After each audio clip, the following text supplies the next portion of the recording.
Ang programang ito ay rated SPG. Striktong patnubay at gabay ng magulang ang kailangan. Maaaring may masiselang tema, lengguwahe, karahasan, sexual, horror o droga na hindi angkop sa... Match kay Zoe nga itong sapatos na to! Tita? Dad? Ano ginagawa niyo dito? Bakit tapon yung sapatos na? Narito na nga ang ating pakabangan ngayong Miyerkules sa abot kamay na pangarap.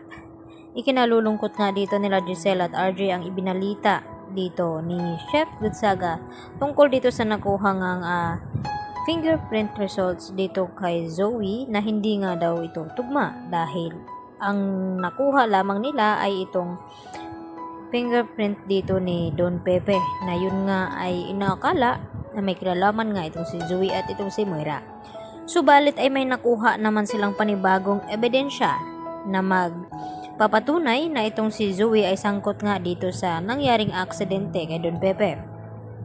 At hindi na nga nagpatumpik-tumpik pa itong sina Giselle at RJ na hanapin ang ebidensya na ito. Kaya agad nagtungo ito sa hotel kung saan nanunuluyan itong si Moira. At nagulat naman itong sina Moira at ni Risa nang biglang pumasok itong sina RJ at itong si Giselle at naghahalungkat na kung saan-saan sa kanilang tirahan. At nagtanong nga itong si Moira na kung ano daw ang kanilang ginagawa ay hindi nga ito kumikibo. At ang sabi ni Giselle dito kay RJ na wala daw doon ang kanilang hinahanap. Kaya agad din silang umalis. At dito naman nagtataka itong si Moira na kung bakit naghahalughog ng mga gamit itong sina RJ at Giselle sa loob ng kanyang tinitirhan. At sabi naman dito ni Risa kay Moira na baka may ebidensya silang hinahanap. At agad naman na tinawagan ni Moira itong kanyang kakuntsaba na pulis doon kung saan ay siya mismo ang mata at tainga dito ni Moira. At dito na pag-alaman na may nakuha ngang ebidensya ang mga ito na sina RJ at Giselle laban dito kina Moira at Zoe. Sa akala na tapos na nga at absuelto na sila dito nga sa mga hinala ni RJ at Giselle. At dito naman na sinabi ni Giselle kung hindi daw kay Moira ay nakakatiyak ito na kay Zoe. Kaya agad na pinuntahan nila itong bahay ni RJ at laking gulat nga nila nang matagpuan sa kwarto ni Zoe itong nga sapatos. At sinasabi dito ni Giselle na match nga itong pinakita ng pulis dito sa kanila at dito sa sapatos na hawak ngayon ni Giselle at RJ. Kaya walang duda na pagmamay-ari nga ito ni Zoe.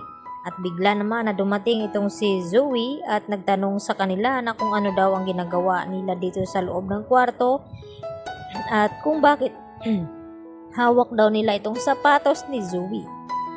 At hindi na nga makakatanggi pa itong si Zoe dahil ipinakita na nga ni Giselle ang hawak niyang ebidensya na magpapatunay na may kinalaman itong si Zoe sa nangyaring aksidente kay Don Pepe.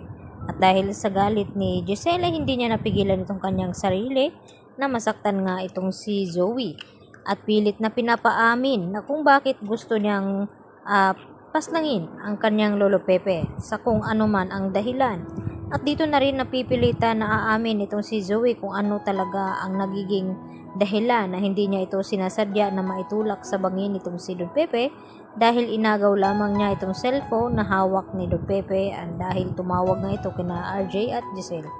At ang ididiin dito ni Zoe ay walang iba kundi itong si Moira dahil siya naman talaga ang nagpapakidnap dito nga kay Don Pepe. At tila nababaliw na rin nga itong si Lynette dahil sa trumas dahil sa nangyari nga sa kanya na nilooban nga ang bahay nila ni Carlos kaya pati ibang tao ay nagawa ring saktan dito ni Lynette.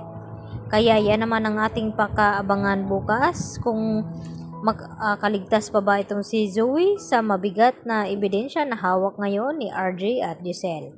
Yan lang po at marami pong salamat sa inyong panonood.